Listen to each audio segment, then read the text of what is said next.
as a woman that doesn't really like to rest. I used to think that that made me very masculine.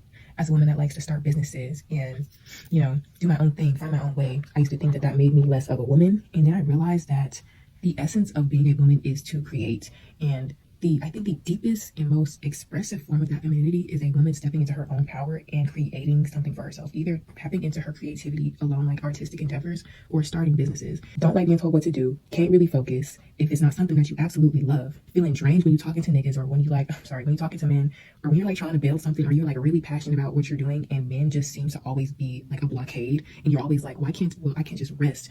It is literally your femininity trying to express itself in the form of owning businesses, in the form of creating businesses, in the form of starting something that can serve the community. Because women in our nature, we are nurturing, we're caregivers, and we are here to birth things that the male masculine mind can't even fathom, honestly. So I would always constantly feel like my life force energy was being drained, just trying to navigate this patriarchal world and like the corporate world as a woman, especially as a minority Black woman. I was always the girl that was kind of fine with like leaving men, friends, just different situations alone, not even out of like isolation, but because I found something so deeply connected to myself that I just absolutely love.